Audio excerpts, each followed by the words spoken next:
You found it. Your home for the best content on your favorite team, the Fighting Tigers of LSU. Do us a favor, subscribe to the channel, leave your comments below, and be sure to smash that like button.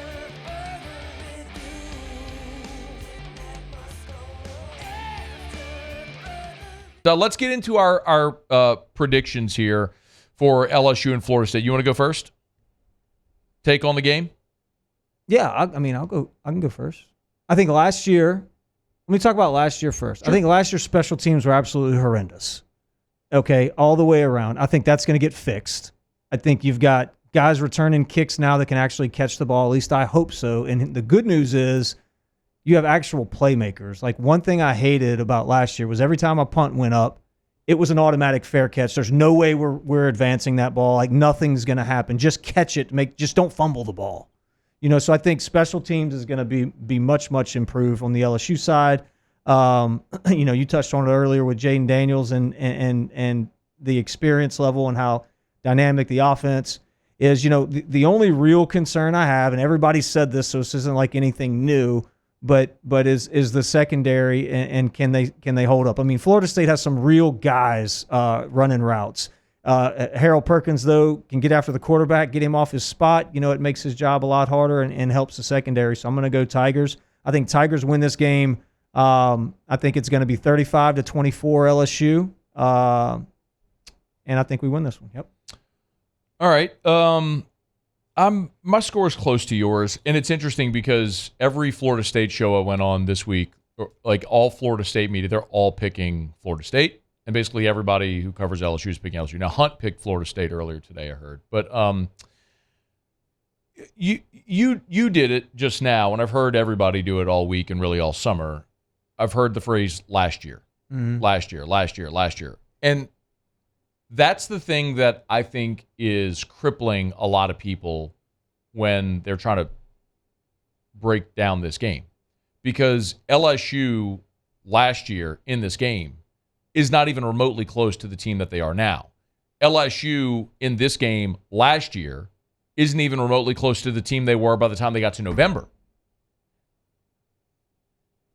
So I have a hard time looking at what happened in that game a year ago and drawing anything from it to this year, because it's a dramatically different LSU team. What I look at the start of the season is what I always say whenever I'm making a season prediction: who has the fewest questions against the most manageable schedule. So I look at LSU. There's no question at quarterback. There's no question at offensive line. There's no question at receiver. There's no question at tight end. There's no question at running back. You could say, well, who's going to get the lion's share of the carries? Okay, well, that's a good problem to have. It's not you're looking for a running back. It's you've got 8 dudes that can all do it, and in this game, you'll have 6 available to you. There is no question about rotation on your defensive front. You have veteran, experienced guys there. Your linebackers are dramatically better than you were a year ago with Omar Spates and Harold Perkins in the middle. I think you were very good at safety with Greg Brooks and with Major Burns. You bring in Andre Sam. Sage Ryan has played nickel for you. He's moved around an awful lot. Yes, there was a question at corner, but my goodness, you just said that Florida State has real dudes at receiver. I would submit to you that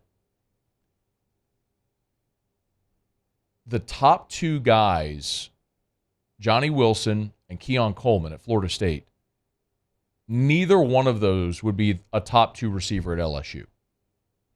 And when I go to the scrimmage in Tiger Stadium 2 weeks ago, and the first series that the first offense has, it's a 3rd and 6, and they're trying to throw an out route to Malik Neighbors.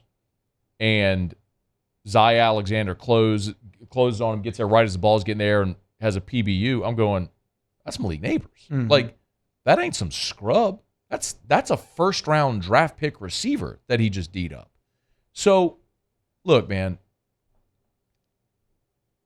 I like LSU specials. Damian Ramos had an underrated year kicking the football last year. We remembered the block PAT, which wasn't his fault. It was Mason Taylor who Mason Taylor who missed the block off the edge against Florida State. But Damian Ramos was good. Jay Bramblett was good. Now, the coverage units weren't good, so his net punting average wasn't great because of the lack of ability to cover.